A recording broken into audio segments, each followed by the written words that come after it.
दक्षिणैनिक एक बार घूमने के लिए राजगृह के बाहर पर्वत की तलहटी में स्थित मंडीकुक्ष नामक उद्यान में गए। वहां उन्होंने एक तरुण मुनि को ध्यानस्थ देखा। मुनि के अनुपम सौंदर्य, रूप, लावण्य आदि को देखकर विस्मित राजा ने सविनय पूछा, मुनिवर, आपका यह सुंदर, दीप्तिमान एवं स्वस्थ शरीर सांसारिक सुख भोगने के लिए है। इस अवस्था में आप मुनि क्यों बने? मुनि ने कहा, राजन, मैं अनाथ था, इसलिए साधु बना। राजा को यह सुनकर और अधिक आश्चर्य हुआ।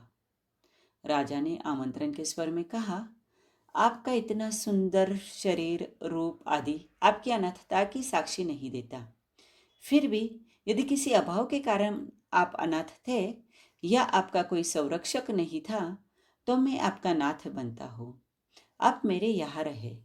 मैं धन, वैभव तथा समस्त प्रकार की भोग सामग्री आपको देता हूँ। मुनि ने प्रत्युत्तर देते हुए कहा, राजन, आप स्वयं अनाथ हैं, फिर दूसरों के नाथ कैसे बनेंगे? क्रोध में आते हुए राजा बोले, मैं अपार संपत्ति का स्वामी हूँ। मेरे आश्रित सारा राज परिवार, नौकर चाकर, सुभट, हाथी, घोड़े, रथ आदि है। समस्त सुखभोग के साधन मेरे पास है। फिर मैं अनाथ कैसे? मुनि ने धीमे स्वर में कहा, राजन, आप सनाथ अनाथ के रहस्य को नहीं समझते। सिर्फ धन संपत्ति होने से कोई सनाथ नहीं हो जाता। जब आप समझ लेंगे तब आपको पता चलेगा कि आप अनाथ है या सनाथ। मैं मेरी कहानी सुनाता हूँ, आप ध्यान से सुने।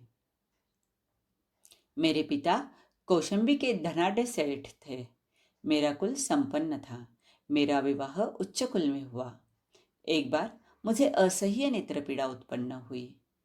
मेरे पिताजी ने पानी की तरह पैसा बहाकर मेरी चिकित्सा के लिए वैद्य, मंत्रवादी, तंत्रवादी आदि बुलाए, पर उन सब के प्रयत्न व्यर्थ हुए। मेरी माता, बहनें, भाई सब रोग निवारण के प्रयत्न में जुट गए, पर कोई भी मेरा रोग नहीं मिटा सके। मेरी पत्नी रात दिन मेरी सेवा में जुटी थी, पर वह भी मुझे स्वस्थ न कर सकी।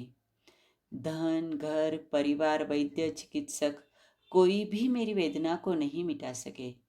यही मेरी अनाथता थी। एक दिन रोगशैया पर पड़े पड़े मैंने निर्णय किया कि धन, परिवार, वैद्य आदि सब शरण मिथ्या है। मुझे इन आश्रयों को छोड़कर सिर्फ धर्म का आश्रय लेकर दुख के बीज रूप कर्मों को नष्ट करना चाहिए। यदि इस पीड़ा से मुक्त हुआ तो मैं सुबह होते ही निग्रंथ मुनि बन जाऊंगा। इस दृढ़ संकल्प के साथ मैं सो गया। धीरे धीरे मेरा रोग स्वतः शांत हो गया। सूर्योदय होते होते मैं पूर्ण स्वस्थ हो गया। अतः प्रातः काल मैंने अपने समस्त परिजनों के समक्ष अपना संकल्प दोहराया और उनसे अनुमति लेकर निग्रंथ मुनि बन गया। राजन, इस प्रकार मैं अनाथ से सनाथ हो गया।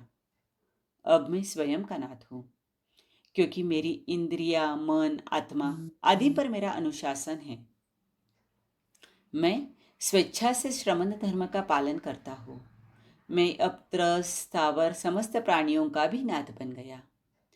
मुनि ने अनाथता के और भी लक्षण बताए, जैसे कि निग्रंथ धर्म को पाकर उसके पालन से कतराना, महाव्रतों को स्वीकार करके उनका सम्यक पालन न करना, इंद्रिय निग्रह न करना, पंच समिति त्रिगुप्ति का उपयोग पूर्वक पालन न करना, अहिंसाती व्रतों, नियमों एवं तपस्या से भ्रष्ट हो जाना, लक्षण, स्वप्न, निमित्त, कौतुक, वैद्यक आदि विद्याओं का प्रयोग करके जीविका चलाना, अनिष्णीय अप्रासुक आहार आदि का उपभोग करना, संयमी एवं ब्रह्मचारी न होते हुए स्वयं को संयमी एवं ब्रह्मचारी बताना आदि इन अनर्थताओं का दुष्परिणाम भी मुनि ने साथ साथ बता दिया। मुनि की अनुभवपूर्ण वाणी सुनकर राजा अत्यंत संतुष्ट एवं प्रभावित हुआ। वह सनाथ अनाथ का रहस्य समझ गया। उसने स्वीकार किया कि वास्तव में मैं अनाथ हूं। फिर श्रद्धापूर्वक मुनि के चरणों में वंदना कर धर्म में अनुरक्त हो गया। राजा ने मुनि से अपने अपराध के लिए क्षमा मांगी। पुनः वंदना, स्तुति, भक्ति एवं प्रदक्षिणा करके मगधेश श्रेणिक लौट गया। मुनि वहां से विहार कर ग्रामानुग्राम विचरते हुए भव्य जीवों को धर्म में स्थिर करते हुए अपनी साधना करने लगे। उत्कृष्ट साधना करते हुए केवल ज्ञान प्राप्त कर आयु कर्म का क्षय होने पर सिद्ध, बुद्ध और मुक्त हुए।